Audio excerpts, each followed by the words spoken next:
Bueno, vamos a empezar con un poquito de hematopoiesis y un poquito de embriología. Antes que nada, para platicarles un poquito de la hematopoiesis, tenemos que saber una definición un poquito más sencilla. Bueno, la hematopoiesis es el proceso de generación de todos los estirpes celulares presentes en la sangre y que se lleva a cabo en la médula ósea. Bueno, todas nuestras células que nosotros tenemos en nuestra sangre, ya sean del sistema inmune o simplemente del sistema hemático, tienen funciones especializadas, pero todas siempre van a derivar de nuestra médula ósea roja.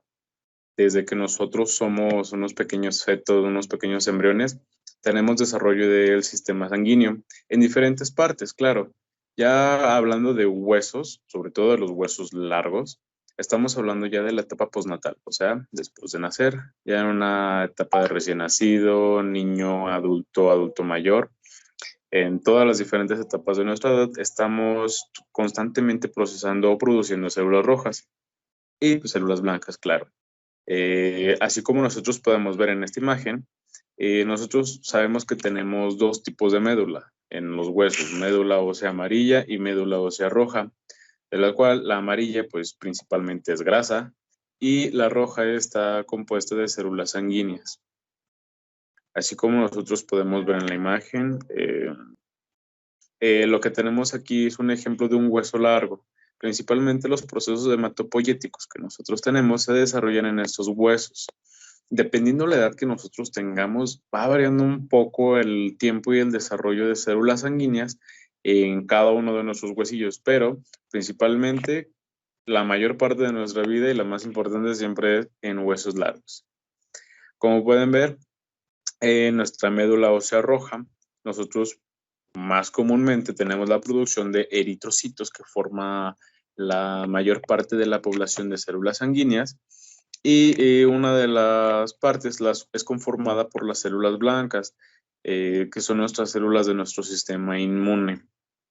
Y una pequeña porcioncita de las plaquetas, que como sabemos las plaquetas pues realmente no son células como tal, son restos celulares de una célula llamada megacariocito, pero vamos a hablar un poquito más adelante.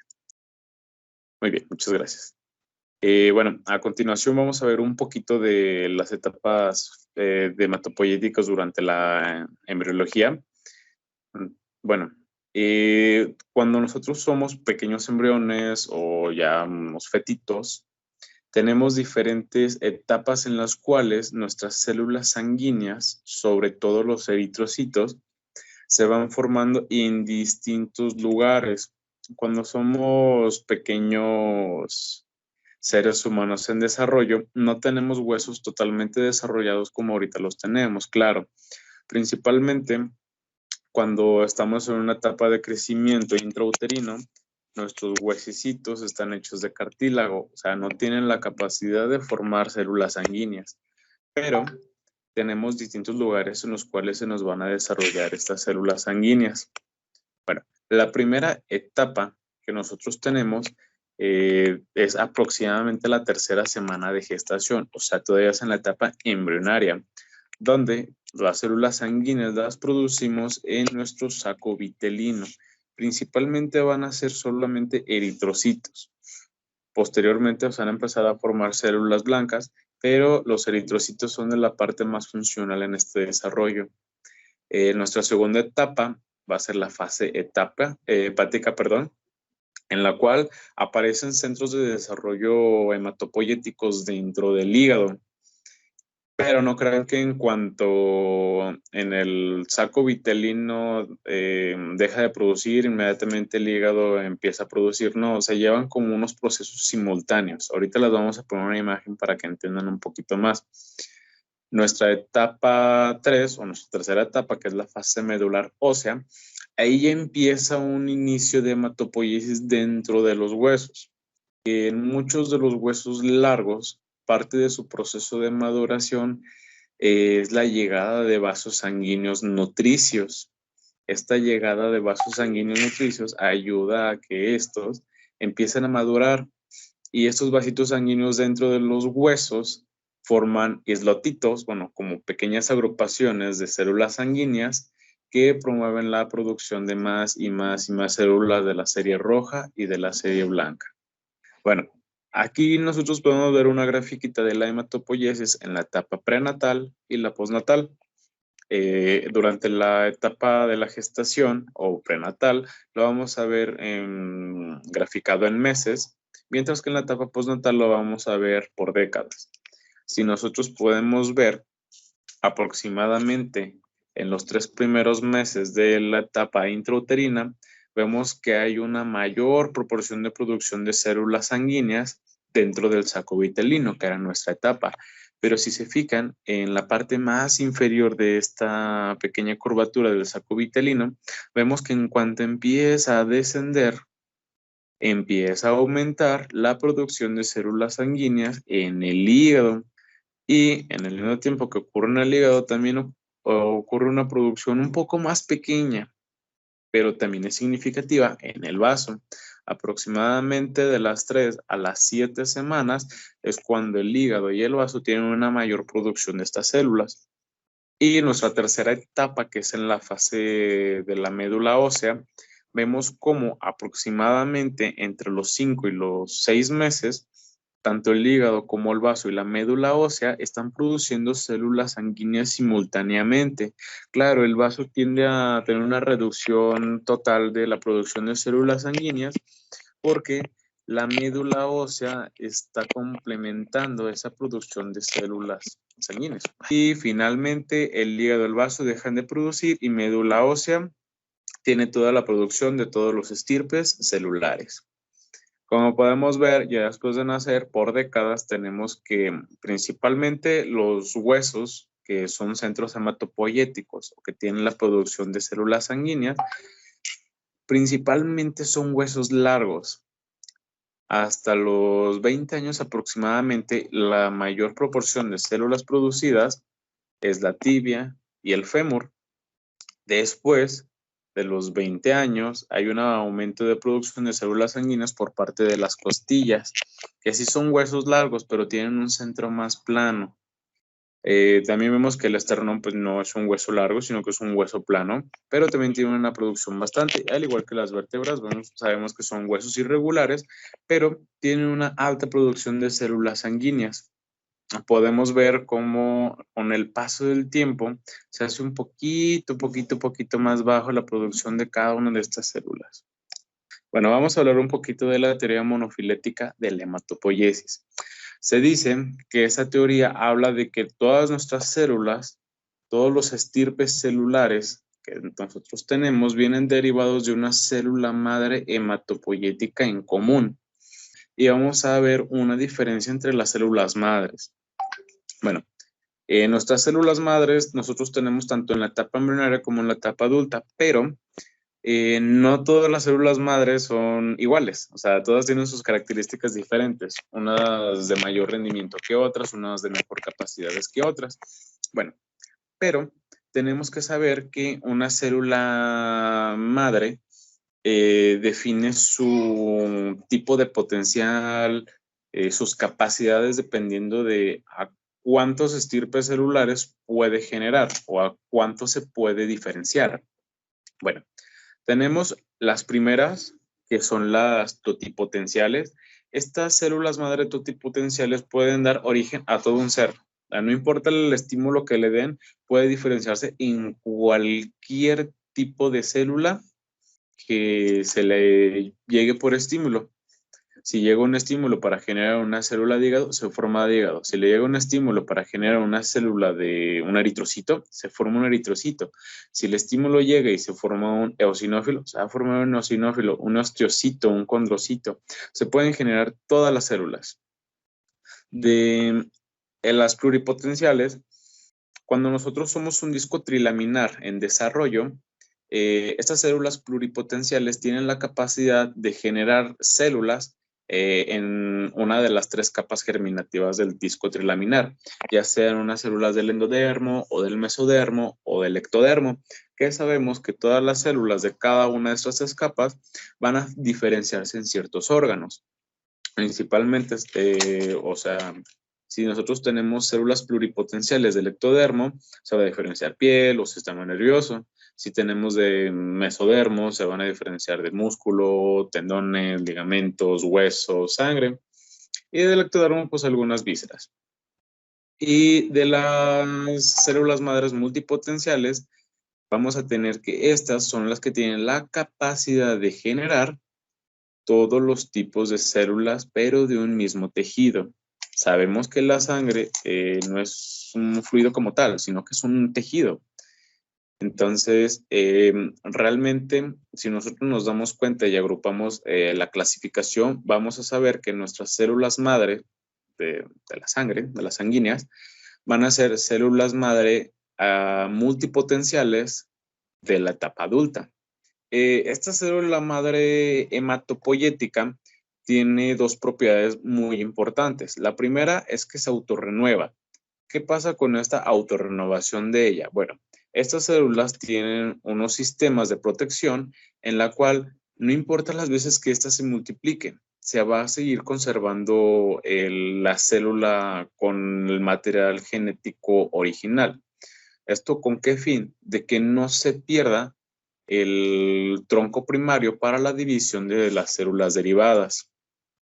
Y la segunda propiedad es la diferenciación que tiene para darnos los diferentes estirpes de estas células sanguíneas. Bueno, y como aquí lo tenemos, nuestra célula madre hematopoyética es capaz de dividirse sin diferenciarse y de esta manera se perpetúa. O sea, yo tengo, por ejemplo, una célula madre y esa célula madre se divide. Ya tengo dos, pero una de esas células madre va a mantener todavía el estirpe original, mientras que la otra se va a derivar a cualquier otro de las series celulares, ya sea una blanca o sea una roja, pero dependiendo de los estímulos que ésta se les dé. Vamos a tener diferentes tipos de células, principalmente la célula troncal hematopoyética va a ser la buenona de aquí. Bueno, esta célula multipotencial va a tener la capacidad de autorrenovarse, pero corresponde a una pequeña parte de toda la población. Esta solo corresponde al 0.01%, o sea, es muy, muy poquita. Pero, a diferencia de nuestras células progenitoras hematopoyéticas, o sea, como las hijitas, la segunda célula resultante de la división de una célula troncal hematopoyética, nos va a corresponder aproximadamente al 90% de las células hematopoyéticas dentro de los huesos, que estas, pues claro, nos van a dar un linaje celular mediante estímulos inducidos. Bueno, los precursores hematopoyéticos al madurar generan células sanguíneas circulantes, o sea, dentro de hueso van a tener su maduración o dependiendo del tejido, dependiendo si es una célula blanca, un linfocito o si es un eritrocito, van a tener su proceso de maduración y después va a salir a la circulación para llevar a cabo sus funciones.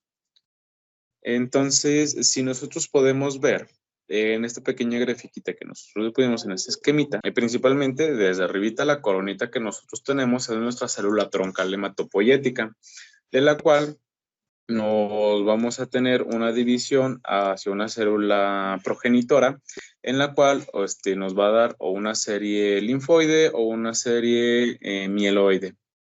Aquí como nosotros podemos ver, desde una pequeña celulita que nosotros tenemos, podemos tener diferentes tipos de células según la diferenciación que tengan. Aquí nosotros tenemos 2, 4, 6, 7, 8, 9 diferenciaciones celulares, que si se va por el lado mieloide podemos tener hasta un eritrocito y si se va del lado linfoide hasta podemos tener linfocitos o bueno, claro, si es un linfocito activado, una célula plasmática. Bueno, aquí nada más es un esquemita tal cual. Aquí podemos ver cómo tenemos nuestra célula pluripotencial. Vemos cómo de la serie mieloide, como les decía, tenemos diferentes tipos de células. Y pues de la serie linfoide, pues podemos tener linfocitos de los distintos tipos. Un linfocito T, un linfocito B, un natural killer. Podemos tener diferentes. Vamos a ver un poquito de la mielopoiesis. Recuerden que ahorita les hablé que tenemos nuestra célula troncal, nuestra célula progenitora. Bueno, Estas células progenitoras que nos van a dar la serie mieloide, pues van a ser los progenitores mieloides comunes. O sea, como otra ramita secundaria, pero que puede diferenciarse todavía muchísimas cosas más. Bueno, muchísimas células diferentes. Nuestros progenitores mieloides comunes se pueden dividir a la serie de los progenitores granulomonocíticos o a los progenitores esteroides megacariocíticos. Tienen dos procesos fundamentales. El primero, que es la pérdida definitiva del potencial de autorrenovación, y la adquisición de una nueva identidad específica a través de una serie de eventos en donde grupos alternados de genes se asocian con diversos factores de crecimiento. Claro, en cuanto a nuestra célula progenitora ya se va a empezar a diferenciar a la célula a la cual se va a diferenciar, es un eritrocito, por ejemplo, debe de perder la capacidad de la autorrenovación. Hablando de los progenitores eritroides, o sea, de los que se van a diferenciar principalmente los eritrocitos, vamos a tener que esos tienen una alta tasa de proliferación. Tenemos unos tipos de compuestos químicos que se llaman citocinas, las cuales son las que se encargan de diferenciar a nuestros progenitores. Si llega una citocina encargada de diferenciar a un eritrocito, lo va a cambiar a un eritrocito. Si llega a lo mejor una citocina que me diferencie a un eosinófilo, me la va a diferenciar a un eosinófilo. Bueno, nuestros progenitores eritroides más maduros, nosotros los denominamos como unidades formadoras de colonias eritrocitarias o eritroides. Esos tienen la capacidad de diferenciarnos desde hasta ahí también hay que mantenerla. Desde un proeritroblasto hasta un eritroblasto basófilo, hasta un eritroblasto policromatófilo, después un eritroblasto orocromático, después un reticulocito y un eritrocito. Vamos a ver que para formar un eritrocito, nuestra célula progenitora mieloide tiene que pasar por una serie de diferenciación que son por estos 5 pasos hasta llegar a un sexto de tener ya un eritrocito como tal. Vamos a ver también que estos procesos que lleva el eritrocito se van a llevar solamente dentro de la médula ósea roja y estos procesos solamente van a ser inducidos por las citocinas. Ahora sí que las citocinas son las señalizaciones que tenemos en nuestro cuerpo para decir, vas a hacer esto, vas a hacer aquello, pero no puedes hacer tal, solamente en esto. Bueno, aquí nosotros podemos ver cómo nuestras células progenitoras tienen una serie de diferenciaciones. Si nosotros podemos ver la primera, que es un proeritroblasto, vamos a ver que es una célula muy, muy grande, junto con un núcleo muy, muy grande. Incluso la cantidad de citoplasma se ve un poquito más reducida. Pero bueno, vamos a ver que mediante los procesos que tiene de maduración, esta célula va a reducir cada vez más y más y más su tamaño. Fíjense cómo también cambian los colores que tienen estas células y también el núcleo tiene una reducción de tamaño y su coloración hasta que lo perdamos totalmente. Sabemos que el resultado final va a ser un eritrocito rojito, rojito, rojito colorado, pero sin núcleo. ¿Qué pasa en ese proceso de maduración? Bueno, mientras el el proeritroblasto va madurando hasta el cambiarse a un eritroblasto basófilo, va teniendo una reducción de núcleo. ¿Qué pasa cuando ya tenemos un eritroblasto policromatófilo? Bueno, en este eritroblasto policromatófilo, que es el que tiene como un núcleo un poco más negrito, empieza una producción de la proteína que nosotros conocemos, la hemoglobina, que es la que se encarga de transportar oxígeno dentro de nuestros eritrocitos. Vamos a ver cómo con el paso del tiempo, esta hemoglobina comienza a tener una maduración tal que cuando ya tenemos un reticulocito, o sea, una célula, la siguiente que no tiene ya núcleo, aquí en el reticulocito ya tenemos una pérdida de núcleo, pero empezamos a tener una producción de hemoglobina. ¿Por qué? Porque hasta en esta etapa va a estar dentro de la célula ósea roja. En cuanto, bueno, incluso a veces tenemos ya reticulocitos fuera de hueso, los tenemos en el sistema circulatorio, pero bueno, chiste para otra clasecita. Vamos a ver que ya nuestros eritrocitos, en el momento en que ya están maduros, tienen una coloración coloradita, rojita. ¿Esto por qué? Porque ya están totalmente maduros ya están totalmente capacitados para que su hemoglobina tenga una función óptima y pueda tener la oxidación del hierro, que es lo que le da la coloración rojita, claro. Y aquí en la pequeña imagencita que nosotros podemos ver, un cuadrito chiquito, chiquito, pero ahí podemos ver distintos tipos de diferenciación de nuestros eritrocitos. E incluso pues ya vemos unos eritrocitos algo maduros y algunos otros que son reticulocitos. Podemos ver en esa imagen el cuadrito pequeñín cómo hay células que pues tienen su núcleo grande, núcleo pequeño, y con el tiempo se van disminuyendo. Realmente aquí lo que tenemos es una representación un poquito más pequeñita, en la cual nuestra célula, bueno, nuestra unidad formadora de eritrocitos nos va a dar finalmente un eritrocitos, pero tenemos otra serie, que es la unidad formadora de megacariocitos. En esta otra rama, que es la de abajito, vemos cómo vamos a tener una célula que constantemente se va a empezar a diferenciar y finalmente nos va a dar un megacariocito. Si vemos el megacariocito, este parece como un huevo estrellado. Es una célula muy, muy grande, la cual su función va a ser la repartición de segmentos celulares, los cuales van a tener función en la coagulación. Y pues estos fragmentos celulares van a ser nuestras tan famosas plaquetas. Bueno, continuando con el tema, la eritropoyetina es una de las principales citocinas reguladoras de la eritropoyesis. Esto es para la serie roja de nuestras células sanguíneas. Es producida más que nada por las células renales y en muy poca proporción por las células hepáticas. La principal actividad es controlar la producción de células eritroides. Esto es a través de la promoción de la sobrevivencia, de la proliferación y la diferenciación de progenitores eritroides en la médula ósea. En células progenitoras eritroides tempranas, la eritropoyetina va a actuar como un agente mitogénico, va a promover la proliferación, mientras que en progenitores eritroides tardíos va a actuar como un agente de sobrevivencia. O sea, al principio como del esquemita de diferenciación de la célula eritroide, primero le va a decir, oye, divídete, oye, diferénciate. Y ya cuando va terminando le dice, oye, no te mueras, oye, aguanta, todavía te falta, ¿no? Y ahora sí, hablando de los progenitores megacariocitos, como vimos, hay una célula progenitora de serie eritroide y megacariocítica. Esta es un progenitor bipotencial. Primero, las células formadoras de brotes megacariocíticos van a ser capaces de formar colonias de alrededor de 100 células después de 21 días de cultivo. Estos van a dar lugar a las células formadoras de colonias de megacariocitos.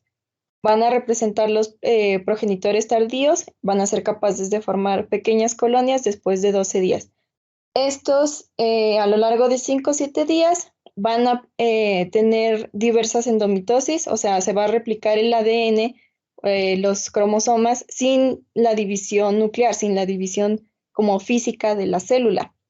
Van a conducir estos a la formación de precursores poliploides, van a ser los megacariocitos inmaduros, que una vez que desarrollan un citoplasma maduro, hagan de cuenta que primero se va a dividir como el núcleo, los cromosomas y todo, bueno, el ADN más bien, el ADN sin la división nuclear, y va a crecer la célula.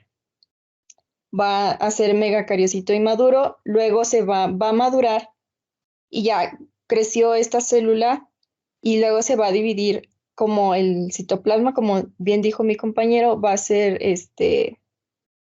las plaquetas van a formar restos de esta célula anterior que fue los megacariocitos maduros. Y ya, como sabemos, pues las plaquetas van a ser fundamentales en el proceso de la coagulación, van a formar un tapón para tratar de disminuir la pérdida sanguínea. Y pues su citocina que va a promover la diferenciación o su regulador clave es la trombopoyetina, que va a promover el crecimiento de las células formadoras de colonias de megacariocitos, va a incrementar la tasa de endocitosis y va a estimular la diferenciación de los megacariocitos maduros. Y ya, pues nomás es volverles a poner la imagen para que recuerden que la serie eritroide y la serie megacariocítica vienen de del mismo progenitor. Ya después pasamos a los progenitores granulomonocíticos. Estos progenitores mieloides, por su parte, incluyen las unidades formadoras de colonias granulomonocíticas, o sea, antes de los progenitores granulomonocíticos, que es como una célula un poquito más especializada, vienen de los progenitores mieloides. Como habíamos dicho desde un principio, van a haber como dos progenitores mayores, los mieloides y los eritroides. Aquí pasamos ya a los mieloides, que después se diferencian en formadores de colonias granulomonocíticas. Estas van a dar a su vez a unidades formadoras de colonias granulocíticas y estas van a formar los mieloblastos, los promielocitos, mielocitos, metamielocitos y ahora sí las células maduras. Todo esto pues es un proceso de diferenciación. El resultado final va a ser definido por qué citosina va a estimular esa célula. Depende si es la interleucina 7, la interleucina 15, la interleucina 3. Es como dan a acabar en eosinófilos, neutrófilos o basófilos. Se dice que ya cuando son metamielocitos, ya por lo general ya están casi como diferenciados, ya tienen ya empiezan a mostrar los gránulos específicos de su forma ahora sí que final. Es como en Dragon Ball, ¿no? Primero es Super Saiyajin y luego Super Saiyajin 2 y luego que Super Saiyajin 3 y luego que Super Saiyajin Dios y Super Dios Super Saiyajin, así, algo así. Y después de esto, o bueno, más bien conjunto, como son progenitores granulomonocíticos, ya hablamos de el resultado final de las colonias granulocíticas. También van a estar las unidades formadoras de colonias monocíticas. Estos van a dar lugar a los monoblastos, después se van a diferenciar a promonocitos, después los monocitos, que van a ser las células que van a estar en la circulación, y finalmente se van a los tejidos para terminar de diferenciarse, se van a convertir en los macrófagos tisulares y pues se van a especificar, depende del tejido en el que se encuentre. Aquí pues es igual el esquema, como les digo, esta es la serie monocítica, se va a ir diferenciando hasta llegar al monocito, va a estar en la circulación unos días y va a terminar siendo un macrófago. Y después la serie granulocítica y se va a diferenciar finalmente en basófilo, neutrófilo o eosinófilo.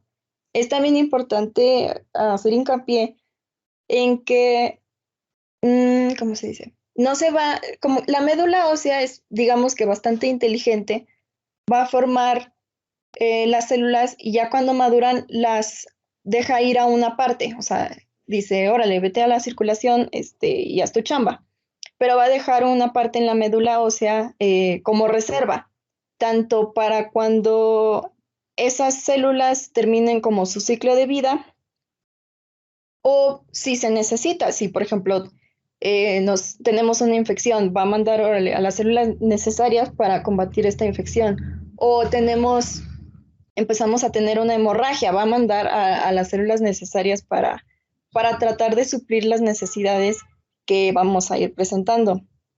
También algo, por ejemplo, importante es que los reticulocitos en condiciones normales sí hay en la circulación como 1 o 2%. Va a aumentar este porcentaje cuando nos vemos en la necesidad. ¿Cuándo es esto? Cuando tenemos una hemorragia masiva. Ahora sí que la médula ósea va a decir, órale, te doy cuerpo, todo lo que tengo para tratar de salvarte, para tratar de seguir vivos. Entonces, pues lanza a veces las formas inmaduras, tratando de esto, de suplir necesidades. La regulación, como les había dicho, ¿de qué depende que se van a ir diferenciando los super saiyajines? En este caso, pues de las citocinas entre las que se van a encontrar. El factor, por ejemplo, el factor estimulador de colonias de granulocitos y monocitos, es como en lo que se va a ir, ya ven que les digo, primero, o bueno, les decía Mauro, primero es la célula madre, la chipocluda, por no decir otra palabra, que se va a dividir en dos, en la mieloide o en la eritroide, y luego estas dos va a haber un factor estimulador de colonias de granulocitos o monocitos, y se va a dividir en eso, la célula. Luego, factor estimulador de colonias de granulocitos a su vez, para que una de ellas sea, ahora sí que la de granulocitos, y la otra, mediante el factor estimulador de colonias de monocitos, se va a diferenciar para formar la estirpe celular necesaria. O la interleucina 3, o la interleucina 6, o el SFC.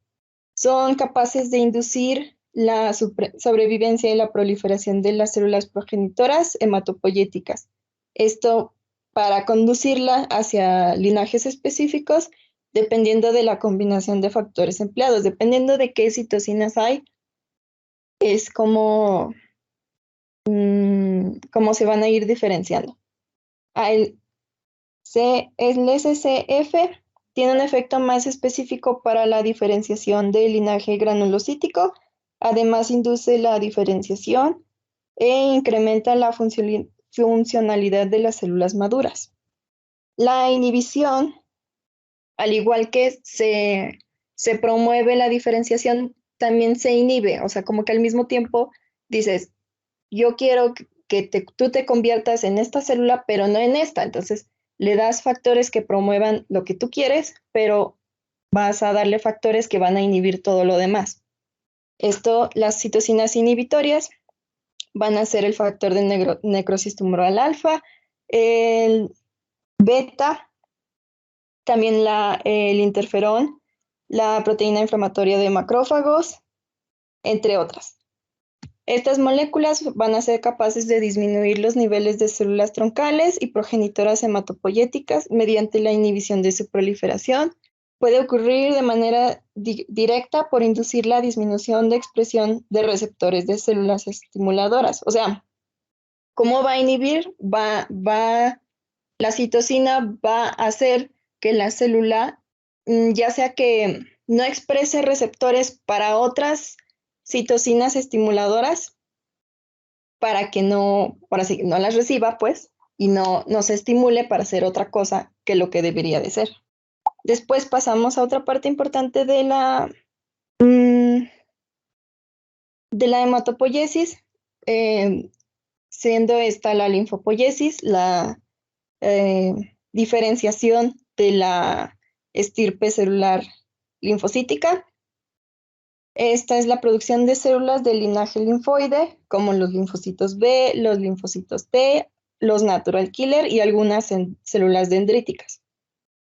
Es un proceso determinado por factores intrínsecos y microambientales, o sea, las citocinas que van a estar ahí en el ambiente mediante la diferenciación. Van a guiar la diferenciación de progenitores linfoides a partir de las células troncales hematopoyéticas. Está bien establecido que la diferenciación del linaje linfoide progresa gradualmente en la médula ósea desde progenitores muy primitivos con potenciales múltiples hasta precursores restringidos que pierden opciones de diferenciación. Es como lo que estaba diciendo Mauro. Primero es una célula madre pluripotencial, se va a ir diferenciando, va a ir perdiendo opciones para diferenciarse. O sea, ya llegando a cierto punto, ya no puede retroceder, ya no puede ser otra vez una célula madre y elegir otro camino. El origen y la maduración. El progenitor linfoide común va a estar en ya sea la médula ósea o también en el timo, pero más que nada en la médula ósea van a estar los primeros progenitores, se diferencian, me parece que se vuelve linfocito pre-1, después la médula ósea lo deja salir porque necesita culminar la maduración y su diferenciación en los órganos periféricos linfoides. Estos son los nódulos linfáticos, el vaso o el tejido linfoide de mucosas o también, por ejemplo, de la piel. Va a pasar como por un mismo proceso y luego finalmente se va a dividir en linfocitos CD4 o CD8. Ya el desarrollo y la maduración del linfocito B, también casi toda esta maduración se lleva a cabo en la médula ósea, y ya en el último paso de ya hacer una célula madura, antes de eso la va a mandar la médula ósea a la periferia, va a ser exportada a tejidos linfoides periféricos también para cumplir su función de reconocimiento de antígeno, activación y producción de anticuerpos específicos. Digamos que la van a entrenar pues para lo que necesita hacer, para la función que necesita realizar en el cuerpo, así como a los linfocitos T. Igual, si pueden notar, la diferencia que hay entre un linfocito B inmaduro es que solo presenta su IgM, su inmunoglobulina M, y ya cuando es maduro ya puede expresar la inmunoglobulina D. Y ya finalmente terminamos con el desarrollo de las células NK. Se dicen que son como unos, ¿cómo se dice? Como unos prototipos de la célula del linfocito CD8. En el feto, los precursores están en la médula ósea, en el hígado, en el timo, en el vaso y en los ganglios linfáticos. Ya en la etapa postnatal, en niños y adultos, la médula ósea es el sitio predominante de su desarrollo a partir de progenitores linfoides. Estos son más que nada dependientes de la interleucina 15, o sea, esta citosina es la que ellos necesitan para poderse diferenciar en células NK, porque mantiene la vialidad, sostiene la proliferación de las células en desarrollo, que posteriormente van a ser las células NK. Y esto sería todo.